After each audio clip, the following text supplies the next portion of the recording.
What is up, sports fans, and welcome back to another episode of Pez's Picks. We told you last Thursday that we were going to have this special episode on Monday. So if you're watching on YouTube, be sure to like and subscribe to the channel. We do appreciate it. We appreciate trying to give you every single bit of news, information, and gambling perspective that we can. And if you're listening on Spotify or Apple Podcasts, please give us a 5-star rating. We do appreciate it. I'm Jeff Hartman, joined by the man with the picks, Pez. What's up, man? What's happening, Jeff? Big Final Four last night. A little bit underwhelming games, I would say.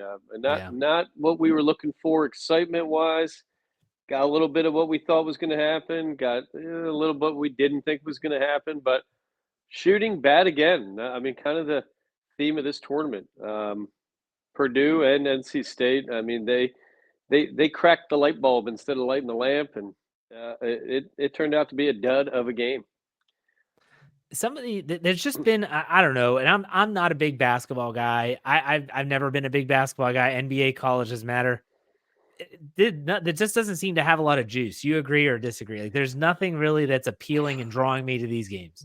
Well, I think what we saw last night, and UConn and they shot a little bit better in that game, but when you have a court that's kind of fabricated, anytime I see the benches below the wood, I feel like it's going to be a bad shooting night. And I don't know, maybe a little bit tired, maybe a little bit nerves, but when we look at the numbers, field goal wise, we've got NC State coming in 36% shooting, Purdue 40% shooting, 3-point shooting last night for NC State 26%, 5 for 19. Probably the worst shooting night of the season.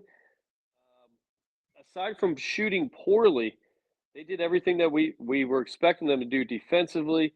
They held the player of the year, Eddie, to 20 points. I mean, that's a lot, but that's not a lot for him.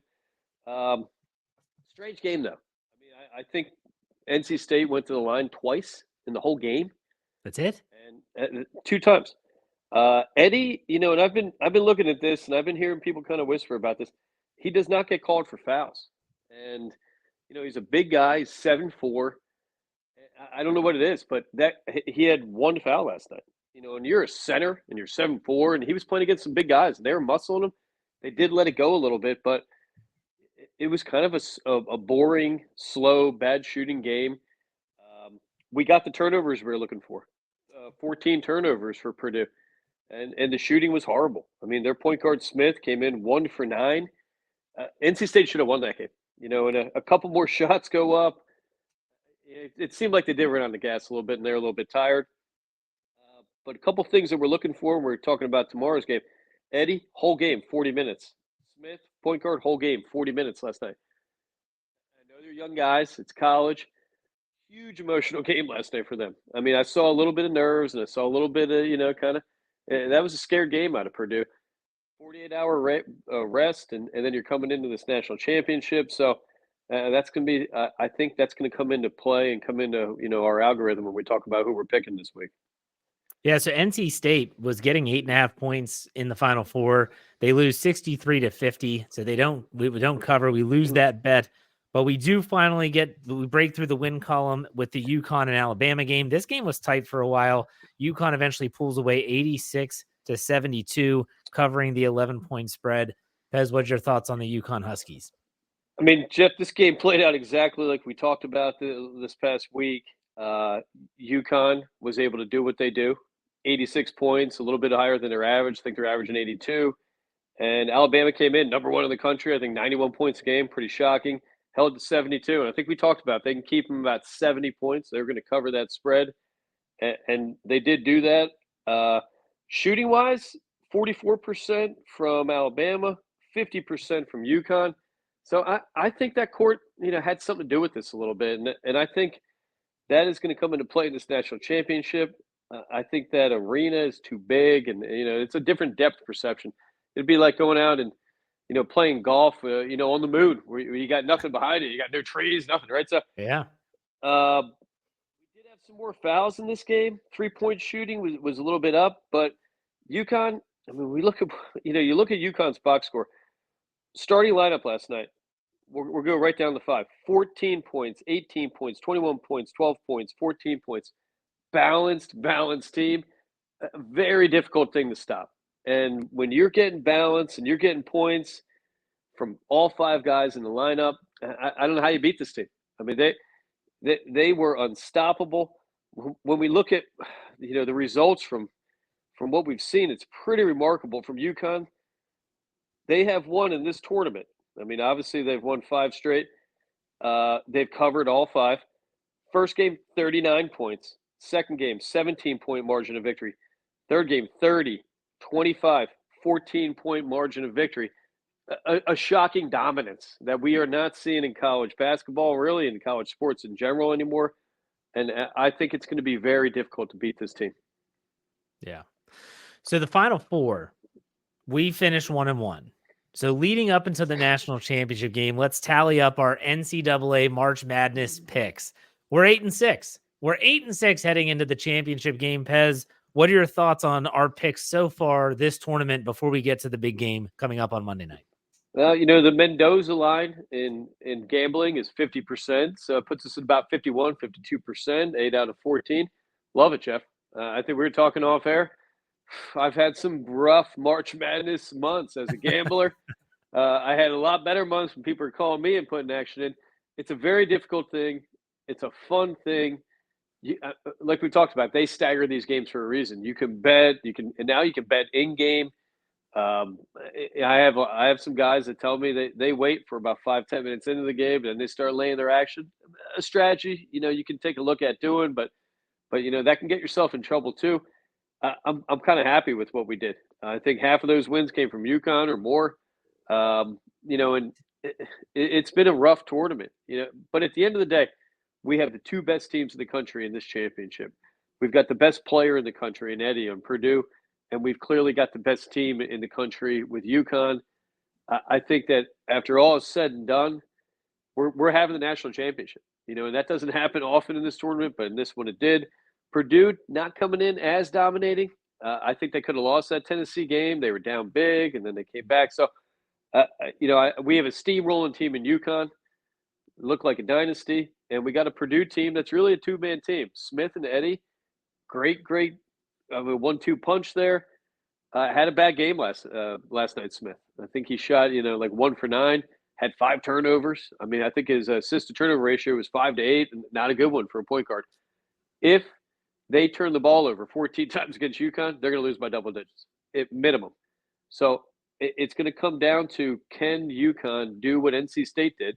And defensively, they did an amazing job last night. They kept Eddie away from the basket, more than he usually is. They made him work for his points. To me, he looked a little bit tired in that game a little bit. And they hassled Smith all night. Shooting was bad. Turnover rate was up. I don't think it's going to be easier with UConn. I think UConn is the toughest team in the country defensively and offensively. I don't know who you stop on that team. You stop one guy, you got 4 other guys who are going to put up 15, 20 points. It does seem like UConn, Purdue's a pretty good defensive team, but like you said, NC State's not comparable when you're talking about the offensive firepower, the depth that they have. And then you bring up, I love the point you made about how Purdue basically played their starters. They didn't give them any rest. They got to play a national championship game. Like, that's a big deal. Eddie, player of the year. I think guy averages 36 minutes a game. Incredible. 7'4" guy. Guy's an incredible athlete. I think he's going to be a great pro. He's athletic. He can even handle the ball a little bit for a 7'4" guy. But that's a lot of minutes, Jeff. And they played a ton of games here, a lot of emotion, a lot of traveling. And I think back to, playing my minor college soccer. When you're traveling, you're staying in hotels, you're eating takeout every meal. It wears on you a little bit. UConn's been there. They've done this. For them going into this championship for UConn, it's exciting. We're here to do what we came back for. We didn't go in the NBA. We didn't enter the draft. We're here to repeat. The first time in years anyone's done that for Purdue. I mean, this is like the bigger than the World Series, bigger than the Super Bowl for this school. Maybe their greatest achievement ever. So I think all of this lines up for UConn. When we look at the numbers, Jeff, very, very even teams. 81.6 points game to 82.9 points game. Purdue averaging a little bit more. Points against, 68, 69 points given up Purdue a game, 63 points for UConn, which is a shocking, amazing number. Field goals even, rebounds even. the two indicators that we're seeing and why this line is what it is. And, 6 is what it came out at. I think it's at 6.5 now. I would get that as early as you can. I would buy a half a point. I would get that down to 6 if possible. 6.5 scares me. That 2 threes, you get that last second shot or something, you could give up. So worth buying a half a point. I would take this game all the way up to 8 points, to be honest with you, Jeff. But when we look at it, points against, 68 to 63, that's 5 points right there. Field goals, rebounds, even. The other indicator, we talk about it every week. Turnover rate. Unbelievable. UConn, they protect that ball. Super well-coached team. I mean, I can't say enough about Hurley. His dad, probably the greatest high school coach in the history of basketball. They control the ball. They don't turn the ball over. And that limits mistakes and that limits possessions. Purdue, not bad, seemingly. 9 turnovers a game for UConn. Purdue's 11.5. What that difference is, though, Jeff, 13th in the country, UConn, at 9 turnovers a game, 138th in the country when you have 11. Those 2 turnovers are 2 possessions. So you're talking 4 to 6 points possibly. When we add in the defensive change, I think UConn's a 10-point favorite. I mean, I really do. And if we did have that line at 10, I think a lot of people would be taking Purdue. And I think that says a lot about Eddie, that spread came down. At the end of the day, we have the long, athletic lineup of UConn. I'm going to chalk their coaches better. Offense, I'm going to say is better. It's more well-rounded. Defense is better. Turnover rate's better. They're hitting every box. We're checking every box. And I don't know. At the end of the day, I love UConn. I don't see a way Purdue's going to be able to beat them. I just don't. Unless Eddie, in his player of the year, this is an exciting game for me to watch. You get the player of the year to come out and put up 35 or 40, probably win this game. And if that guy could do something like that, if Smith comes out and he lights up 5, 7 threes like we've seen sometimes throughout the season, they're going to be in this game. But I think that's a tall order against the UConn defense. They are long at every position, athletic at every position. Hurley, I grew up watching these guys. He played at Seton Hall. Defense first, control, protect the ball first. I make fun of KT Smith. His son plays lacrosse. You ever go to a lacrosse game, Jeff? I know it's big down in your neck of the woods. People yell value. I was at this game one time. What the hell are they talking about? Value. Anytime a guy has the ball, value. I guess that means don't throw the ball to the other team. Don't turn it over, right? Value is what UConn does. And aside from the weird lacrosse name, that's a great word. Value that ball. There's nothing bigger with that team. They control it. They play as a team. They got a lot of mojo going. And of course, we got Bill Murray there again, Jeff. How could you lose with Bill Murray? Yeah. Caddyshack, Groundhog Day. You name it. You go down Zombieland even, Jeff. That's an underrated Bill Murray. Stripes. Don't forget Oh, my God. Stripes. I grew up. Bill Murray, Karate Kid, Indiana Jones, and that's probably who I am, Jeff. I base my life on these guys. So I love UConn. I have a feeling, though, it's not going to be as tight as a game as it looks like. I think UConn's going to watch this tape.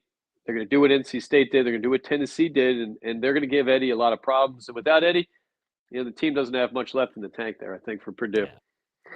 All right, so we have UConn -6 over Purdue, and we've been riding the UConn train with double-digit spreads the entire tournament. They've allotted 3 of our 8 wins, so by all means, we're sticking on the UConn train. That makes a lot of sense. We will be back on Thursday to talk about the national championship game, get you ready for the Masters, the first major of the PGA season, all that fun stuff. But Pez, any final thoughts before we go?